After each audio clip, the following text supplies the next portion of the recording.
सर्वपितृ अमावस्या को हिंदू धर्म में बहुत ही खास माना जाता है। इस बार सर्वपितृ अमावस्या पर बहुत ही शुभ संयोग बन रहा है। इस दिन सभी पितर वापस स्वर्गलोक के लिए चले जाते हैं, इसलिए इस दिन के श्राद्ध का अधिक महत्व होता है। आइए जानते हैं कब है सर्वपितृ अमावस्या। श्राद्ध पक्ष में सर्वपितृ अमावस्या को काफी महत्वपूर्ण माना जाता है। इस बार सर्वपितृ अमावस्या पर बहुत ही शुभ संयोग बन रहा है। इस बार अमावस्या के दिन शनिवार होने के चलते इसे शनिचरी अमावस्या भी कहा जाएगा। इसके अलावा इस दिन साल का दूसरा सूर्य ग्रहण भी लगने जा रहा है। सर्वपितृ अमावस्या अश्विन माह में पड़ने से इसका महत्व और अधिक बढ़ जाता है। आइए जानते हैं सर्वपितृ अमावस्या कब है और इसका महत्व क्या है। इस बार सर्वपितृ अमावस्या शनिवार 14 अक्टूबर को है।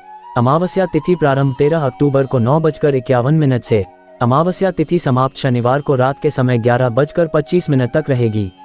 सर्वपितर अमावस्या का महत्व। शास्त्रों के अनुसार सर्वपितृ अमावस्या का दिन बहुत ही खास माना जाता है। सर्वपितृ अमावस्या तिथि को ही श्राद्ध पक्ष या पितृपक्ष का समापन होता है। भारत में कुछ जगहों पर सर्वपितृ अमावस्या को पितृ अमावस्या, महालया अमावस्या और पितृमोक्ष अमावस्या जैसे नामों से जाना जाता है। इस दिन जिन भी पितरों का श्राद्ध आप भूल गए हैं उन सभी के नाम से श्राद्ध और तर्पण किया जाता है। इस अमावस्या को पितरों को याद करने, मोक्ष के लिए दान पुण्य करने और उनकी शांति की प्रार्थना करने के लिए सबसे उत्तम माना जाता है। ऐसे करें अपने पितरों को अमावस्या के दिन विदा। अमावस्या के दिन सुबह जल्दी उठकर स्नान आदि के बाद सफेद वस्त्र पहनें। इसके बाद पितरों को याद करते हुए सूर्य को अर्घ्य दें और उनका श्राद्ध करें। अमावस्या के दिन खीर पूरी और सब्जी बनाएं। इसके बाद अपने पितरों को याद करते हुए उनसे प्रार्थना करें कि वह आकर भोजन ग्रहण करें। साथ ही ब्राह्मण को भी भोजन कराएं और उन्हें दान दक्षिणा आदि देकर उनका आशीर्वाद लें। ब्राह्मण को भोजन कराने के बाद घर के सभी लोगों को एक साथ भोजन जरूर करना चाहिए। भोजन कराने के बाद पितरों की आत्मा की शांति के लिए प्रार्थना करें। सर्वपितर अमावस्या पर कोए, गाय और कुत्ते को भोजन जरूर कराएं। साथ ही इस दिन पीपल के पेड़ का पूजन जरूर करें। पितरों को स्मरण कर कार्य करने से मिलती है सफलता। पितृपक्ष में पूर्वज या पितृदेव मात्र अपने परिजनों की भावनाओं और मन की श्रद्धा से ही प्रसन्न होते हैं। देवी देवताओं अथवा पितरों के लिए अमीरी या गरीबी के कोई मायने नहीं होते, वे सिर्फ भक्त अथवा श्राद्धकर्ता की भावना देखते हैं। शास्त्रों में लिखी गई कुछ बातें इस तत्व को साबित करती हैं, जिसके अनुसार पितरों ने स्वयं अपनी प्रसन्नता के सरल उपाय बताए हैं। इनके बारे में आइए जानते हैं विस्तार से। पितृदोष से मुक्ति के बहुत से सीधे सरल उपाय हैं, बस मन में सच्ची श्रद्धा एवं विश्वास होना चाहिए। जन्मदाता माता पिता एवं परिजनों को मृत्युपरांत लोग विस्मृत न कर दें, इसलिए उन्हें याद कर श्रद्धांजलि का विधान पितृपक्ष में बनाया गया है। पितृपक्ष के आराध्य देव हैं पितृ। पितृपक्ष में पितृगण ही आराध्य देवता माने गए हैं। पितरों की प्रसन्नता के बाद ही देवी देवता प्रसन्न होते हैं, ऐसा धर्मशास्त्रों में वर्णित है। पितृपक्ष में पितरों को श्रद्धांजलि देने से न केवल पितरों बल्कि श्रद्धांजलि देने वाले का परिवार सहित कल्याण होता है। श्रद्धा से अपने पूर्वजों की स्मृति को ताज़ा करना ही श्राद्ध कहलाता है। पितृपक्ष में पितरों के निमित्त किया गया कोई भी धार्मिक कार्य, दान पुण्य कर्म व्यर्थ नहीं जाता।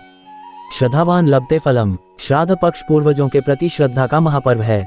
श्राद्ध आदि कर्म करते समय श्रद्धा विश्वास की कमी के कारण किया गया उपाय असफल हो जाता है। संस्कृत में कहा गया है, श्रद्धावान लभते फलम, अर्थात श्रद्धा और विश्वास रखने वाला जीवन में शुभ फल प्राप्त करता है। श्रद्धा और विश्वास से किसी को भी प्रसन्न किया जा सकता है।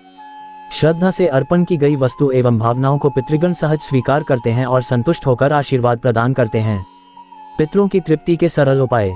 शास्त्रों के अनुसार पितृपक्ष में पितरों के निमित्त अपनी शक्ति, सामर्थ्य एवं पूर्ण श्रद्धा अनुसार करने वाले कार्य से सकल मनोरथ सिद्ध होते हैं और घर परिवार, व्यवसाय, आजीविका में हमेशा उन्नति होती है। जहां धनी एवं संपन्न व्यक्ति पितरों की प्रसन्नता के लिए धन का उपयोग करता है, वहीं कमजोर या गरीब व्यक्ति भी अपनी भावना एवं यथाशक्ति अनुसार पितरों की भक्ति कर उन्हें संतुष्ट कर सकता है।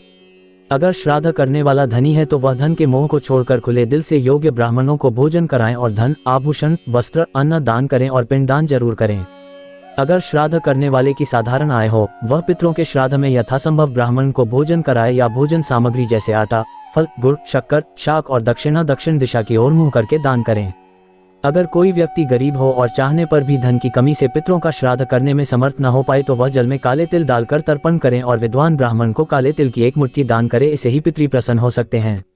अगर कोई व्यक्ति इन उपायों को करने में भी किसी कारणवश कठिनाई महसूस करे तो वह पितरों को याद कर गायों को चारा खिला दें। इतना भी संभव न हो तो वह सूर्यदेव को हाथ जोड़कर प्रार्थना कर ले कि मैं श्राद्ध के लिए जरूरी धन और साधन न होने से पितरों का श्राद्ध करने में असमर्थ हूँ, इसलिए आप मेरे पितरों तक मेरी भावनाओं और प्रेम से भरा प्रणाम पहुँचाएं और उनको तृप्त करें। श्राद्ध पक्ष में श्रद्धा भाव से तृप्त हुए पितर व्यक्ति को आयु, संतान, धन, विद्या प्रदान करते हैं, साथ ही सब प्रकार से बाधा मुक्त कर कार्यों में सफलता प्रदान करते हैं। रामचरितमानस की चौपाई के अनुसार पितृपक्ष में पितरों के निमित्त कोई भी कार्य, दान पुण्य कर्म करने से पितरों के आशीर्वाद से जीवन फलता फूलता है। देवताओं से पहले पितरों का प्रसन्न होना सुख समृद्धि के लिए हिंदू संस्कृति में अनिवार्य माना गया है। श्रद्धा से ही श्राद्ध बना है। दोस्तों, अगर आपको ये जानकारी अच्छी लगी तो चैनल को सब्सक्राइब करना और कमेंट में जय श्री कृष्णा जरूर लिखना। धन्यवाद।